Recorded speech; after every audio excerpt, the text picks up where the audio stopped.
Hey everybody, and welcome back to the channel. It's your girl Lori. Ooh, boy, it's gonna be a heavy topic today. So we're gonna talk a little bit about unaliving. So if that's a trigger point for you, you might want to just like totally skip this entire video and pick up with me tomorrow. But so this comes about because of Stephen Twitch, right? Stephen Boss. No, it goes by Twitch. If you haven't heard, I mean, I'm sure you have, Twitch did take his own life yesterday, or day before yesterday. And the thing that is so frustrating for me is to see people's reactions. And let me tell you what I mean by that. Is the moment you say things like, how selfish is that? Now, we are going to unbox that, and I'm extremely passionate about this. Number one, we have unaliving in my family. My son had his own issues. My daughters had bouts. My sister multiple times had tried to commit. And so there's several things that come into play here. And when you say things like, and I'm going to stand by this, you can quote it, you can put it on a shirt, you can put it on a coin, you can put it in the sky. Stop saying that, because you are part of the issue. That mentality is part of that issue of why people don't seek help. Seriously, because of that judgment. That is the ultimate judgment. Like, seriously, you want to talk about ego on fleek? That is it. To say someone is selfish and look at how they're leaving people behind, and don't they know? And in his case, he had money. Why didn't he have the resources? Are you kidding me right now? This is what we're doing? No, we're not doing it. Because let me explain something to you. You're looking at it in such disdain and judgment, okay? And projecting this level of like, this is how I would feel, or I've been through this and I don't like how I feel. Why are we making this about you? This isn't about you. This has never been about you, ever, okay? So you have to understand that when somebody's in that headspace, all right? I've been in those dark days, dark days, like not knowing. And trust me, I'm happy that I'm here today, but I'm also doing my work. I'm also taking my medicine because I want to, and I don't really care about a stigma, and I never did care about the stigma of it. But now we're talking about him, but we're not just talking about him. We're talking about a lot of people, but talking about him. He's a man. He's a black man. He's in the public eye. There was a lot, that stigma of, well, you're supposed to have it together. Like, what do you mean? Therapy is weakness. And no, it isn't. So you have to understand the fact that he was struggling with something really deep and dark and just didn't feel as though he could or even knew where to start maybe. You know, you don't get to look at him. No, you don't. You are not entitled to the judgment on this for him or anybody else. Hard pass. You are not entitled to it because you're looking at how you would feel or what it would do or how you were on the other side of it. This isn't a space where somebody is thinking, let's call it clearly, or however you want to say it, thinking clearly of going, well, if I do this, this is the repercussion. No, it is a dismal, dark place. It feels as though there's zero exit strategy. Like, nobody really wants to go, by the way. Like, let me be clear here. Nobody really wants to unalive. They just want this emptiness and this darkness and everything to just go away. Just stop. Okay, so that is why mental health, life coaching, you doing your work will all come into play here. All right, so what I need you to be very clear on is you do not get to, you can have an opinion and keep it to your damn self, because you don't get to have an opinion and saying that that's selfish and that's an easy way out. Opposite of all of that. It's not, and it isn't. Okay, just because you don't understand it, it doesn't matter. It isn't about you on this. And I can't strive and push that home hard enough, because you have to understand there's a cognitive distortion that is happening.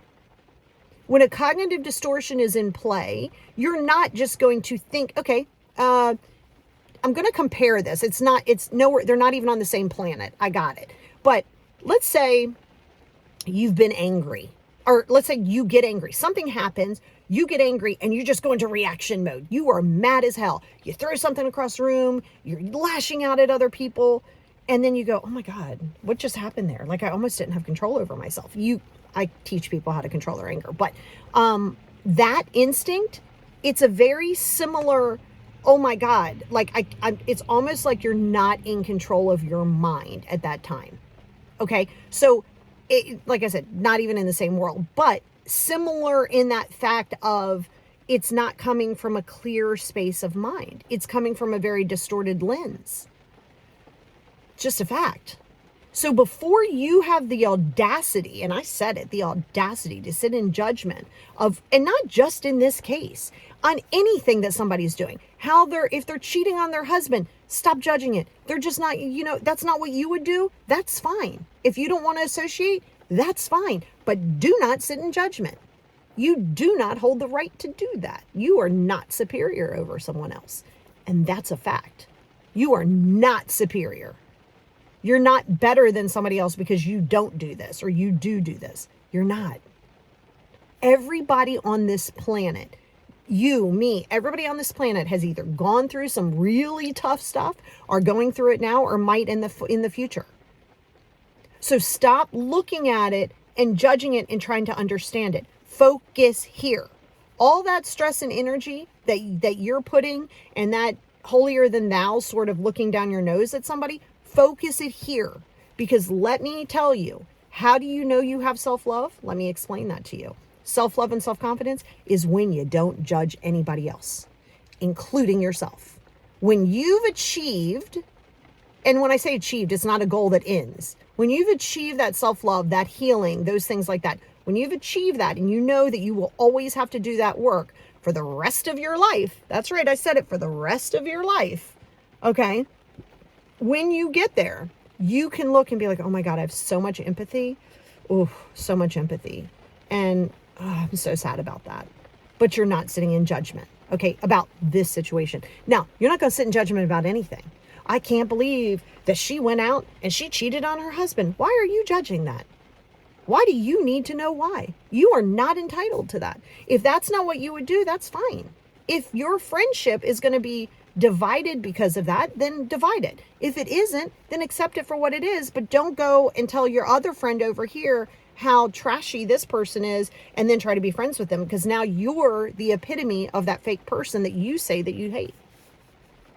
So that's how you know that you have self-love. That's how you know that you have self-confidence. You're willing to accept that people aren't you. They don't have to respond as you do. They don't have to act as you do. And that's okay. They can actually believe something opposite of you, and you guys can still get along. Okay, it can happen. But if it doesn't, then you set it and forget it and you distance from it. But that's true on self-love. And I need you to be very clear on that. So reserve all that judgment, and don't even judge yourself, by the way, but reserve all that energy from that judgment and focus that on healing your stuff, not blaming other people, not looking down your nose at other people, not thinking, oh my gosh, let's get into a political argument about something. For what? Why are we arguing politics? You're going to have your belief. This person's going to have their belief. I'm going to have my belief. At no point are you going to have a conversation with me and change because I make my own decisions. I do my own research and I vote the way I choose to vote. There's nothing you're going to say to me that's going to sway that. You're not going to stick a sign in your yard and make that change. It's not going to happen. And I'm not interested in making that happen for you either. Self-love, self-confidence. So now you understand when you have self-love, you're not in judgment. And stop judging people's actions and behaviors from a space of superiority. That is ego on the highest levels. You don't have to understand it. It's not about you. And if you are that person who's struggling and you are that person, yes, there are resources. Yes, you have to want those resources. You have to choose to get those resources and know that this may mean you might have to distance for some people. Okay? So, but what you don't get to ever do is sit in judgment. You can analyze it, you can look at it, you can observe it and say, does this serve me? Is this what I align with? If the answer is no, yes, separate from it. If the answer is yes, then hey, great. But you got to stop with this person should do this and this means that and this is selfish and how could they do this and why are you suddenly the judge and jury of everybody? You're not. Take all that energy, that judgment of energy, and realize that when you judge somebody, it's an absolute reflection of you. When you allow yourself to see that negative, that's all you will ever see. That's a fact. So let's get it together. Let's take all that energy. Let's focus it inward. Everybody on this planet is going through something. Everybody. Stay in your lane and heal you.